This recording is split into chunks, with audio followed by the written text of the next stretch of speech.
By the time you're watching this, it's long past Halloween, but tonight we did a pumpkin carve, a jack-o'-lantern carving, and I love these little parties. It's great for the staff, it's great for me, it's great for everyone, and we share office space with a structural engineering company. Tim Joyce runs Contact Engineering, and it's great. They're a great company, and together we do some great work. But separately, we also do some good things with other firms, with other consultants, things like that. And what I like about these things is we do these parties, but by the end, the wind down, it's just Tim and I. It's just the last two, the business owners. They're just sitting and talking, and it's great because talking. If you're an entrepreneur, if you're a business owner, talking with another fellow business owner, there's nobody else really that can kind of understand what you're going through, or can kind of impart another line of thinking or another idea, unless they're kind of in it as well. It's just difficult. I mean, I get all sorts of great ideas from friends and colleagues and things like that are outside of it, that do other things or work in firms or whatever it is, but running a business is kind of it's a very specific thing that you're walking through a certain path that's like not everyone can understand the lunacy of it, but also just it's hard to understand what we do and why we do it, and the difficulties and all that. Anyway, long story short, we got to this really interesting point where Tim mentioned one of his former boss said, a company should have, 3 things that define itself. And for him, it's like, don't be an asshole, which is a brilliant. That actually has so much meaning to it. Don't be an asshole.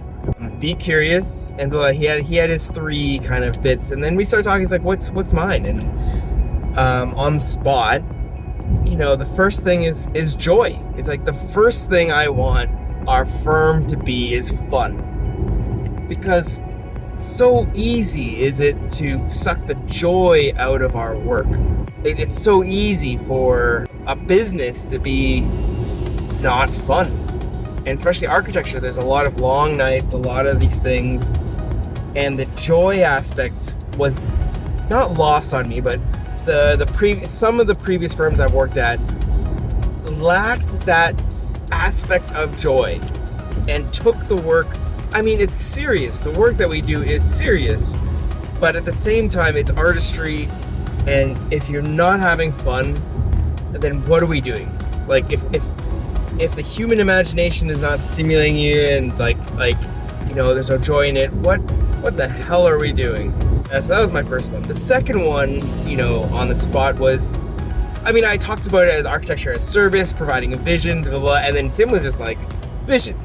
That's your second one, is providing a great vision for your clients or for the world, or the public good, the vision, being visionaries. And that's what we do as architects. We imagine things that don't exist. That's what we do all day long. And that imagination needs to make sense. I can go on all sorts of tangents with this, but for instance, if you're imagining a building, you need to also imagine when that building is built. That's 5 years from now. The whole context is different. The entire site is different. Everything is different. So we have to imagine not only the building, but the context surrounding that building and how the world has changed, potentially. I don't have a third thing yet. And there's a lot of things buttering around in my head, but I'll give that a lot of thought. And it just gave me some thought into who are we? We have a mission statement, and it's about providing architectural services, great architectural services, blah, blah, blah. It's like every other one. Like, if I can boil it down to 3 things, that's actually a great way to distill a company's mission without all the kind of blabber that goes into a mission statement. If you read mission statements across a lot of architecture firms, they're all very similar. What we do, what our work, is very similar across different companies, but distilling to 3 points, that's a very good way of that exercise, of that mental exercise. So I'll be giving that some thought. It will be long past Halloween for all of you, but happy Halloween. And I'll catch you on the next one. This is Architect on the Move. I'm Jason. Cheers. Bye.